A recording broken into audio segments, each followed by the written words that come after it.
Welcome to another episode, and this time round it's Between a Rock and a Hard Place, one of the anthologies in your EdExcel English Language A.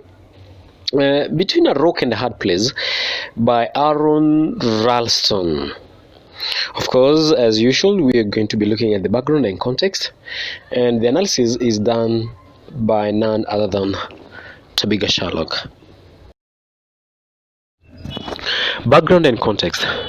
Between a Rock and a Hard Place is an autobiography written by Aron Ralston, an engineer who turned outdoorsman and motivational speaker. It relates his experience of being trapped for 5 days and 7 hours in Bluejohn Canyon of the Utah Desert in the southern United States in 2003. His right arm was trapped by a boulder, and unable to free himself, he amputated his arm using a blunt pocket knife. He then had to return through the canyon and climb down a 20-meter slope before he could reach safety and receive medical care. In this first-hand account, Ralston described how a boulder crushed his right hand while he was climbing and hiking in a canyon. He had not informed anyone of his hiking plans. Understanding the text. This extract from Between a Rock and a Hard Place describes the place where the accident occurred and the event itself. Aron Ralston describes the events in great detail. He recreates the scene of the accident effectively. As he is writing for a general audience, he explains the terminology related to climbing as well as the reasons behind the different things that he does. His clear-headed and analytical thinking pattern is effectively brought out, as well as his ability to react quickly and to take action in the face of an expected problem. As this is an autobiography, it is written in the first person and has many factual details that makes it feel authentic. Because it narrates a stressful situation, the present tense is used.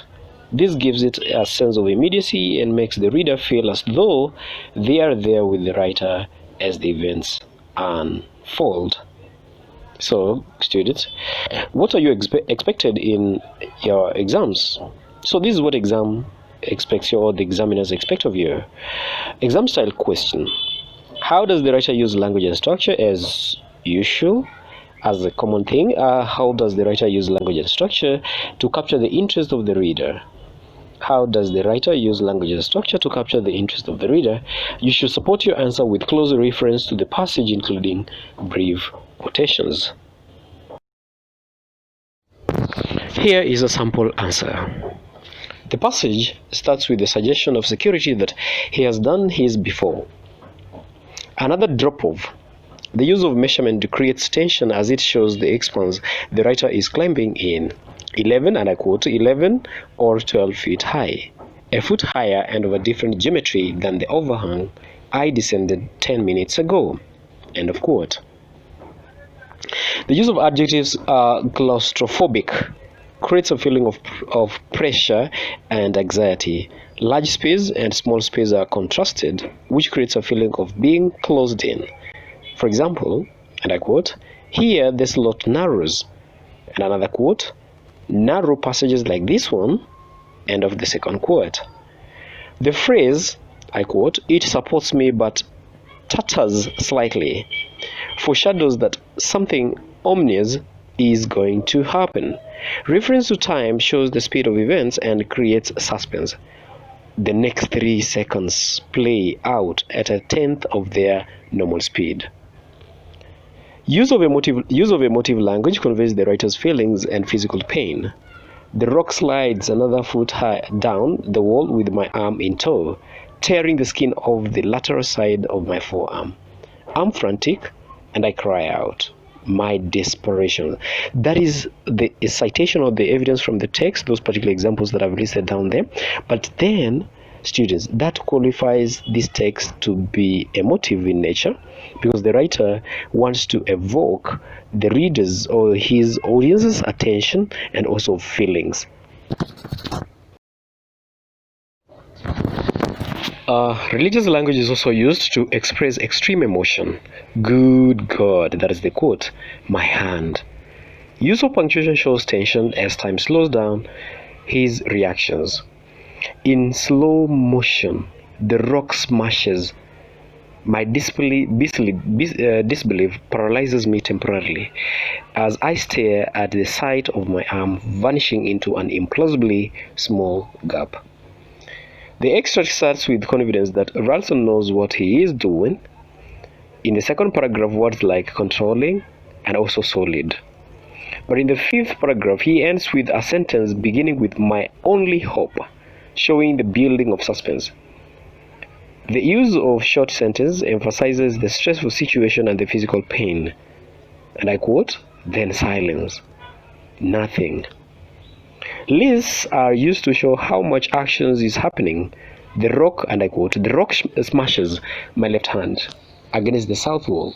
My eyes register the collision, and I yank my left arm back as the rock ricochets.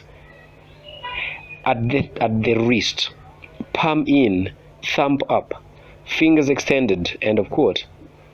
The use of analogy where the adrenaline-stoked mom lifts an overturned car to free her baby shows the link to his desperate situation. In the text, alliteration has been also used, which creates an emphasis on tension and reaction. For example, and I quote, grimace and growl, full flood. There is an uncertain conclusion to the passage, leaving the reader wondering what will happen next. And I quote, come on, move, but nothing.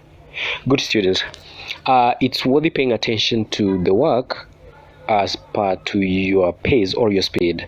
So I would prefer that, again, just like the other videos, pause at certain intervals as you make some short notes, and also you ponder into the ideas as they've been used there. So this time around, I would like you to go through and be able to highlight those particular language use and their effects. In fact, they are very clear in this text. Each paragraph has got 2 or 1 of those particular of the language devices and their effects. Adios for now. More is to come.